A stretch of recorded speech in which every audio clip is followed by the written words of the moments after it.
Hi, the Infinite Man is back at your service. This is the second segment of tonight. And the first segment pretty much was covered totally by me reading from Khalil Gibran's book by the name of The Prophet. He wrote other books too, but his other books are mainly his letters to his friends that he's writing from his bed, because as I said, he was physically in a lot of pain, and he had a lot of challenges which I do not know the exact reasons and is irrelevant anyway. But in other words, he expressed what he feels inside about life and his own existence from a very physically painfully source. But everything he said, it was so gentle and loving and beautiful. So you could see how separate that was. His physical pain versus his gentleness from his soul and the wisdom that came with it. And it's absolutely beautiful. So may God bless his soul.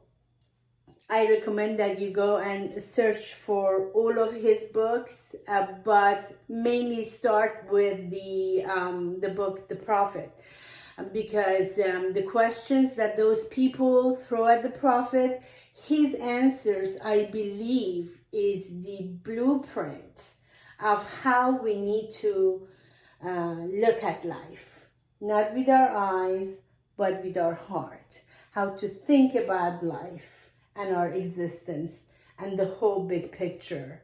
Again, not from our eyes, but from the eyes here, from the ears here, from the mouth here.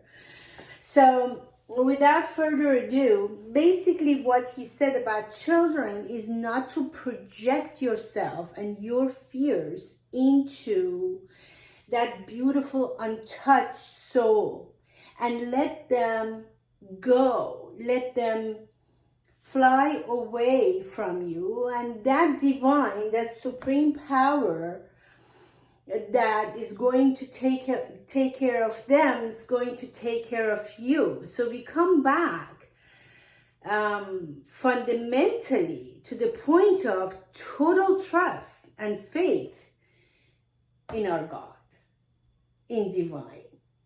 By letting go, we have absolute peace and comfort that everything will turn out fine, even if at the surface, as I said before, it doesn't look that fine and make us worry and scare, and our fear, which is here, start developing and take over our happy, peaceful, and joyful existence. And we need to be very aware of it and cut it off the minute we realize that this is working progress, and we are following it versus this working, which has no fear, absolute trust, joy, and the steps are very powerful, centered, focused, and gentle and loving.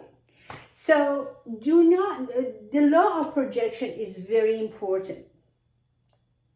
Again, by no means, my message is that let your children just run free and let them do whatever, and they may get into trouble or they may not. But believe it or not, if you're only watchful, and when, let's say, they are going towards a harmful source, like fire or what have you, tell them so gently and so calmly that that may burn you, honey, and that may hurt you. So slow down, let mommy or daddy catches up with you, and we will examine that fire next to one another. This doesn't create a fear. This creates that our loving energy is interdependent and interrelated, and I would like to very much experience what you're experiencing for the first time in your life, be right next to you, because I think that source may cause some harm to you. So our way of talking and thinking and behaving around our children, it's extremely important when it comes to the law of projection. What are we projecting? Are we projecting love, security, calmness, collective focus to them? Or are we projecting fear and saying, no, please don't touch, come back here and pull, and make such a dramatic scene that the poor child doesn't know should, he or she turn around and comes back to you, or continue with the path of her or his discoveries. So what I'm saying is, people hearing my message shouldn't think that it's black and or white. It's just like, let go of your children, let them just jump from wherever, from second floor or fifth floor, and tell them that, you know what, I didn't want to project my fears to them. No, it doesn't have to be that. And it doesn't have to be overly excited or overly dramatic for you to be watchful over them, but nevertheless, let them go. So this is important. This is my message.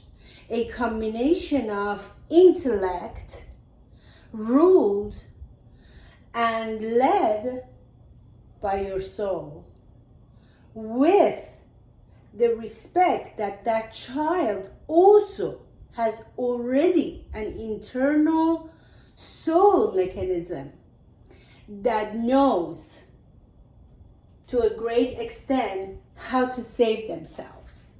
Yes, they may get into trouble, but there is something in there that if your soul can connect to that soul and use this brilliant mind, this intellect of how you deal with your children, then the end result won't be sabotaging their freedom, manipulating them, feeding them fear, and at the same time, let them experience life of their own, with hot and cold, with good and bad, because everything is good. I told you before, there's nothing bad. When two things are two sides of the same coin, they are the same. Just light and dark. Light is light. Dark is the lack of existence of light. Same as good or bad. Something that we may perceive as bad could be exactly the medicine that we need at that time, at that moment in our life,